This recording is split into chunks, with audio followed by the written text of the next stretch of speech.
हाँ तो बच्चों, हमारी आज की कहानी है अमानतदार दुकानदार और ईमानदारी की ताकत। एक पुराना सा कस्बा था जिसका नाम नूरपुर था।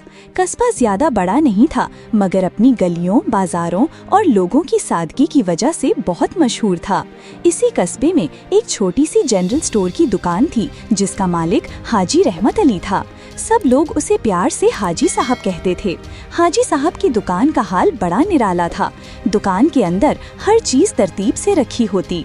चावल के थैले एक कोने में, दालें शीशे के मर्तबानों में, मसाले खुशबुएं बिखेरते हुए, और दीवार पर एक पुरानी घड़ी टिक टिक करती रहती। मगर असल वजह जिसकी वजह से हाजी साहब मशहूर थे वो उनकी ईमानदारी थी। अगर किसी ने ज्यादा पैसे दे दिए तो हाजी साहब फौरन वापस कर देते। अगर किसी गरीब के पास पूरे पैसे ना होते तो कह देते, भाई बाकी पैसे कल दे देना, पेट तो आज भरना है। इसी ईमानदारी की वजह से लोग दूर दूर से उनकी दुकान पर आते। कुछ लोग मजाक में कहते थे कि हाजी साहब अगर चाहें तो पूरे शहर के चेयरमैन बन जाएं, मगर वो हंसकर जवाब देते, भाई चेयरमैन बनकर क्या करूँगा, दुकानदार ही खुश हों, बस यही मेरी हुकूमत है। ईमानदारी का असल पता तो तब चलता है तब जब इंसान को मौका मिले बेईमानी करने का। एक दिन कस्बे में एक बहुत बड़ा सौदागर आया जिसका नाम चौधरी अकरम था। वो बड़ा मालदार और रौबदार आदमी था। उसने हाजी साहब की दुकान पर आकर कहा, रहमत अली, मैं तुम्हारे कारोबार को तरक्की देना चाहता हूँ, मेरे साथ शराकतदारी करो। जरा मसालों में पानी मिला दो, चावल में 2-4 पत्थर डाल दो और दालों में जरा सा वजन कम रख दो। देखो फिर तुम्हारी दुकान कैसे महलात जैसी बन जाती है। हाजी साहब मुस्कुरा कर बोले, चौधरी साहब, दुकान महलात जैसी बन भी गई तो क्या फायदा अगर जमीर झोपड़ी में बैठा हो। वक्त गुजरता गया। एक दिन कस्बे में बड़ी आफत आ गई। सैलाब आया और बहुत सा सामान बह गया। लोगों के घरों में खाने पीने की शदीद कमी हो गई। ऐसे में सब लोगों ने भागकर हाजी साहब की दुकान का रुख किया। लोगों की भीड़ लग गई। कोई चावल मांग रहा था, कोई दाल, कोई आटा। हाजी साहब ने सबको मुतमैन करने के लिए कहा, डरो मत, जब तक मेरी दुकान में एक दाना है कोई भूखा नहीं सोएगा। उन्होंने हिसाब किताब की परवाह न की और लोगों को बराबर राशन बांटना शुरू कर दिया।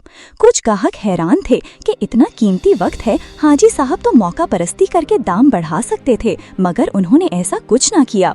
कस्बे में एक नौजवान बिशारत था जो हाजी साहब के पास अक्सर काम में हाथ बटाता। उसने एक दिन हैरानी से पूछा, हाजी साहब, बाकी दुकानदार तो मुनाफे के चक्कर में दाम दुगने कर देते हैं, आप क्यों नहीं करते? हाजी साहब ने मुस्कुरा कर जवाब दिया, बेटा बिशारत, दुकानदारी सिर्फ तौलने का नाम नहीं, दिल जीतने का नाम है। पैसे खत्म हो जाते हैं मगर भरोसा हमेशा के लिए कमाई बन जाता है। सैलाब के कुछ दिन बाद हुकूमत की तरफ से एक सर्वे टीम कस्बे में आई। वो ये देखना चाहते थे कि किसने लोगों की खिदमत की और किसने लूट मार की। लोगों ने यकजबान होकर बताया, अगर किसी ने ईमानदारी से काम किया है तो वो सिर्फ हाजी रहमत अली हैं।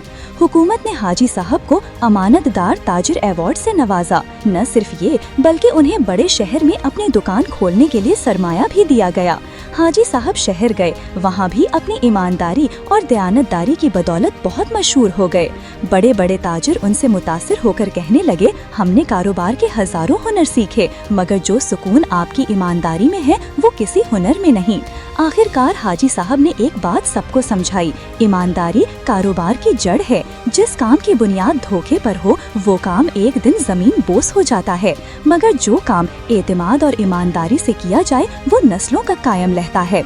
नूरपुर के बच्चे जब खेलते तो अक्सर अपने खेल में एक किरदार शामिल करते, अमानतदार दुकानदार। वो अपने खेल में हाजी साहब की नकल करते और एक दूसरे को कहते, ज्यादा पैसे वापस करो वरना हाजी साहब नाराज हो जाएंगे। यूं हाजी साहब एक शख्स नहीं बल्कि एक किरदार बन गए।